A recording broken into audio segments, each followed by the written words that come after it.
এখন আমাদের যুগে দেখা যায় আমরা যুদ্ধ করি, মারামারি করি, হানাহানি করি, একজনের উপর একজন অত্যাচার করি, কোরআনের আইনের জন্য নয়, আল্লাহ তাআলার একাত্মবাদের জন্য নয়, নবীর আইন প্রতিষ্ঠা করার জন্য নয়, নবীর সুন্নাহ প্রতিষ্ঠা করার জন্য নয়।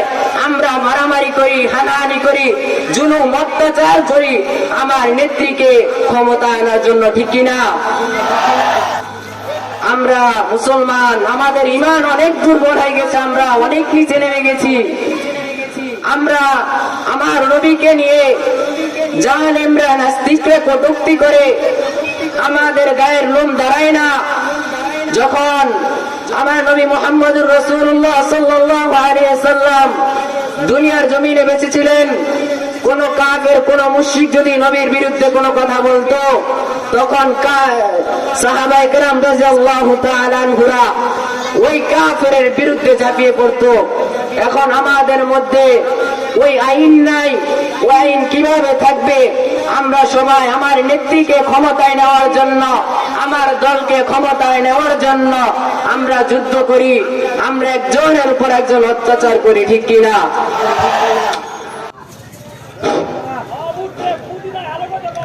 আলহামদুলিল্লাহ الذي جعل الشمس والقمر بحسبان والنجم والشجر يسجدان وفضل زمانا كما فضل مكانا على مكان ونشهد أن لا إله إلا الله وحده لا شريك له لا جد له ولا ند له ولا مثل له ونشهد أن سيدنا وسندنا وحبيبنا وطبيب قلوب ربنا ومولانا محمدا عبده ورسوله صلى الله عليه وعلى آله وأصحابه وبارك وسلم تسليما كثيرا أما بعد فأعوذ بالله من الشيطان الرجيم بسم الله الرحمن الرحيم وما أرسلناك إلا رحمة للعالمين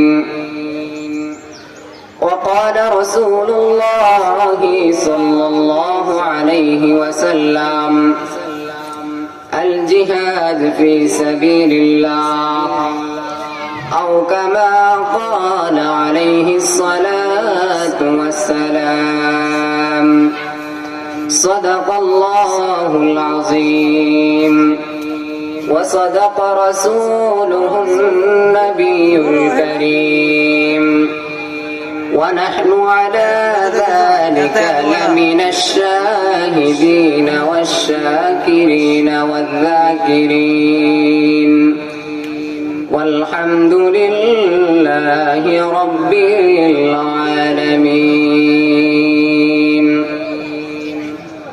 الحمد لمن قدر خيرا وقبالا الحمد لمن قدر خيرا وقبالا والشكر لمن صور حسنا وجمالا والشكر لمن صور حسنا وجمالا فرد صمد عن صفة الخلق بريء فرد صمد عن صفة الخلق بريء رب أزلي خلق الخلق كمالا رب أزلي خلق الخلق حد لمولى الآن كما كان ولم يلق زوالا الآن كما كان ولم يلق زوالا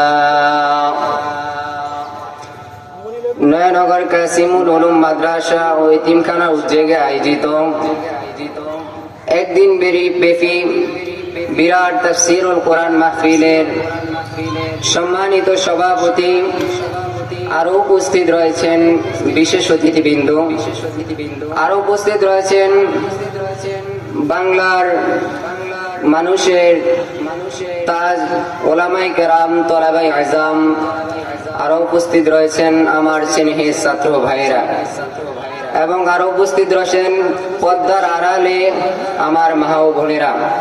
সবাইকে আমার পক্ষ থেকে সালাম, আসসালামু আলাইকুম ওয়া রাহমাতুল্লাহি ওয়া বারাকাতুহু।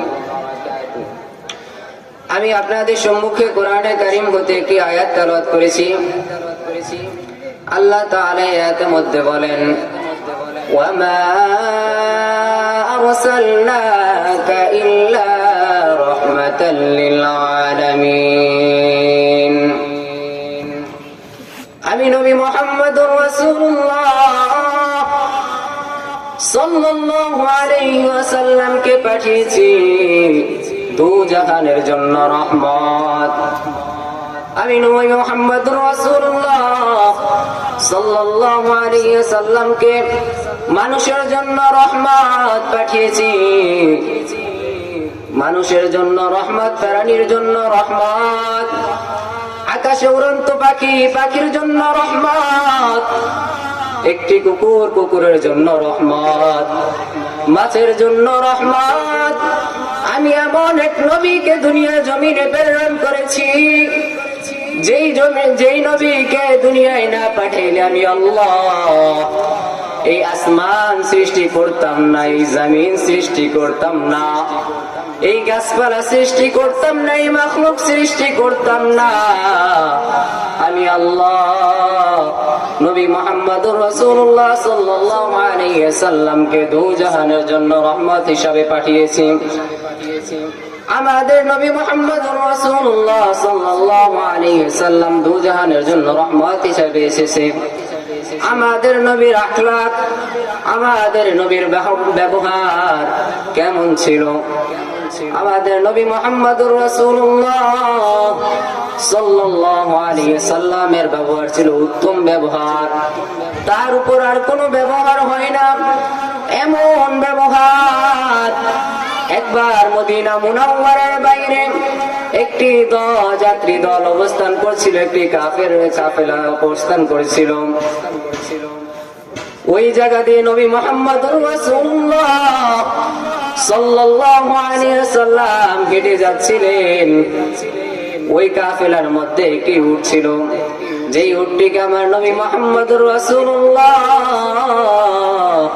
সাল্লাল্লাহু আলাইহি ওয়াসাল্লামের ভীষণ পছন্দ হলো, অতি পছন্দ হলো। আমার নবী মুহাম্মদুর রাসূলুল্লাহ সাল্লাল্লাহু আলাইহি ওয়াসাল্লাম উটটির দাম জিজ্ঞাসা করলেন। উটটির দাম জিজ্ঞাসা করার পর ওই কাফেলা থেকে উটটি নিয়ে বাড়ির দিকে হেঁটে গেলেন। কিছুক্ষণ পর ওই যাত্রী দলের মনে হলো, আমরা এমন এক ব্যক্তির কাছে উট বিক্রি করেছি যাকে আমরা চিনি না, আমরা কোনোদিন দেখি নাই। আমরা এমন এক ব্যক্তির কাছে উট বিক্রি করেছি যেই ব্যক্তি আমাদেরকে উটের মূল্য দিবে কিনা আমরা জানি না, যে ব্যক্তির সঙ্গে আমাদের কোনো যোগাযোগ নাই, ওই ব্যক্তিকে আমরা কোনোদিন দেখি নাই।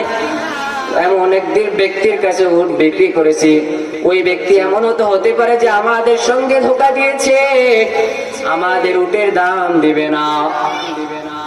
ওই কাফেলার মধ্যে এমন এক সুন্দরী মহিলা ছিল। ওই মহিলা বলে, ও তোমরা অস্থির হচ্ছ কেন? তোমরা অস্থির হয়ো না, আমি এমন এক চেহারা দেখেছি যেই চেহারা আমার জীবনে আর কোনোদিন দেখি নাই। এমন এক উজ্জ্বল চেহারা যা আমি আগে আর কোনোদিন দেখি নাই। এ কোনো বাটপারের চেহারা হতে পারে না, এ কোনো ধোঁকাবাজের চেহারা হতে পারে না, এ একজন ভালো লোকের চেহারা।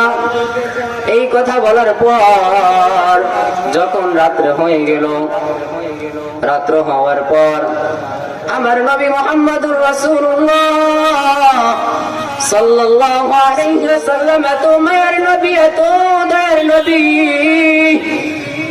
আমার নবী মুহাম্মদুর রাসূলুল্লাহ সাল্লাল্লাহু আলাইহি ওয়াসাল্লাম রাত্রে হয়ে যাওয়ার পর যে উট নিয়েছে, ওই উটের দাম বরাবর, ওই উটের মূল্য বরাবর তাদেরকে খেজুর পাঠিয়ে দিল এবং তাদের জন্য খাবারের ব্যবস্থা করলো। এই ছিল আমার নবী মুহাম্মদুর রাসূলুল্লাহ সাল্লাল্লাহু আলাইহি ওয়াসাল্লামের লেনদেনের ব্যবহার।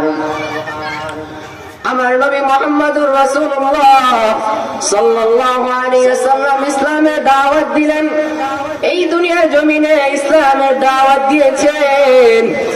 এই ইসলামের দাওয়াত দেওয়ার পর অনেক সংখ্যক সাহাবী ইসলাম কবুল করেছে। অনেক সংখ্যক সাহাবীর মধ্যে একজন সাহাবী রয়েছেন যিনি হচ্ছেন হযরত বিলাল। হযরত বিলালের নাম এমন একটা নাম, যেই নাম আমরা শুনলে মনে হয় এই নাম আমরা খোদাই জন্য শুনেছি, এই নাম আমাদের পরিচিত নাম। হযরতে বেলাল এমন এক সাহাবী ছিলেন, দেখতে বেশি সুন্দর না, তার কথাও বেশি সুন্দর না, তার মুখের চেহারাও বেশি সুন্দর না, তার মুখের ধরন ও গঠনও বেশি সুন্দর না, তার শরীরের গঠনও বেশি সুন্দর না। হযরতে বেলাল যখন ইসলাম গ্রহণ করলেন, হযরতে বেলাল ছিলেন উমাইয়ার গোলাম। উমাইয়া ছিলেন এমন এক ব্যক্তি, যেই ব্যক্তি মক্কার ইসলামের অনেক বড় শত্রু, অনেক বড় শত্রু। যখন খবর পেলেন হযরতে বেলাল আমার গোলাম ইসলাম গ্রহণ করেছে, তখন হযরতে বেলালের উপর অত্যাচারের ঢল ভেঙে পড়লো, অত্যাচার শুরু হয়ে গেল। ওই মক্কার উত্তপ্ত গরম বালুর উপর হযরতে বেলাল রাদিয়াল্লাহু তাআলা আনহুকে শুইয়ে রাখতো, এবং তাই নয়, হযরতে বেলাল রাদিয়াল্লাহু তাআলা আনহুর গায়ের উপর একটি পাথর দিয়ে দিত। যখন দেখছে এতে ওই বেলাল ইসলাম ছাড়ছে না, এতে বেলাল একটু পরিমাণ বিন্দু পরিমাণ ইসলাম থেকে সরছে না, তখন উমাইয়া ভাবলো একে এই শাস্তি দিয়ে হবে না, শাস্তি প্রভাব আরো বাড়াতে হবে। তখন মক্কার বখাটে ছেলেদের হাতে হযরতে বেলাল রাদিয়াল্লাহু তাআলা আনহুর গলায় রশি বেঁধে মক্কার বখাটে ছেলেদের হাতে তুলে দিল এবং বলল, তোমরা একে সারা মক্কা ঘুরাও। ওই মক্কার বখাটে ছেলেরা তারে হযরতে বেলাল রাদিয়াল্লাহু তাআলা আনহুকে সারা মক্কা টানা হেসরা করতে করতে ঘোরাতে লাগলো। ওই অবস্থায় হযরতে বেলাল রাদিয়াল্লাহু তাআলা আনহু তার মুখ থেকে আল্লাহর নাম ছাড়লেন না, মালিকের নাম ছাড়লেন না। এমন এক মালিক, এমন এক মালিক, এমন এক মালিকের সঙ্গে বন্ধুত্ব করেছেন, এত কষ্টের পরও ওই মালিকের নাম ছাড়লেন না। তার মুখ থেকে বের হতে লাগলো আহাদ আহাদ। ওই মক্কার জালিমেরা তাকে যখন এত কষ্ট দিতে লাগলো, এত কষ্ট দিতে লাগলো, সে বিন্দু পরিমাণ ইসলাম থেকে সরেনি। এত কষ্ট দেওয়ার পর হযরতে আবু বকর সিদ্দিক রাদিয়াল্লাহু তাআলা আনহু দেখলো হযরত বেলাল রাদিয়াল্লাহু তাআলা আনহুর উপর অনেক কষ্ট দিতেছে, কাফেররা জালেমেরা তাদের উপর অনেক অত্যাচার করতেছে, অনেক কষ্ট দিতেছে। হযরত আবু বকর রাদিয়াল্লাহু তাআলা আনহু উমাইয়াকে বলল, হে উমাইয়া, তোমাদের ধর্মের একটি গোলাম আমার কাছে রয়েছে, তুমি ওই গোলামকে নিয়ে যাও এবং আমাকে বেলালকে দিয়ে দাও। হযরত আবু বকর সিদ্দিক রাদিয়াল্লাহু তাআলা আনহু বেলালকে খরিদ করলো। এই খবর যখন আমার নবী মুহাম্মদুর রাসূলুল্লাহ সাল্লাল্লাহু আলাইহি ওয়াসাল্লাম শুনতে পারলেন, তখন হযরত আবু বকরকে বললেন, হে আবু বকর, তুমি যে বেলালকে খরিদ করতেছো, বেলালকে কিনতেছো, ওই দামের মধ্যে আমাকে একটু শরীক রেখো, যেন আমি কিয়ামতের দিন বলতে পারি, হে আল্লাহ, দুনিয়ার জমিনে আমিও বেলালের খরিদ্দার ছিলাম। এই এমন এক বেলাল, এই বেলাল এমন এক বেলাল, যেই বেলালের হাঁটার আওয়াজ আমি নবী মুহাম্মদুর রাসূলুল্লাহ সাল্লাল্লাহু আলাইহি ওয়াসাল্লাম যখন মিরাজের রাতে জান্নাতে গিয়েছিলাম, জান্নাতে হযরতে বিলালের পায়ের হাঁটার শব্দ শুনেছি।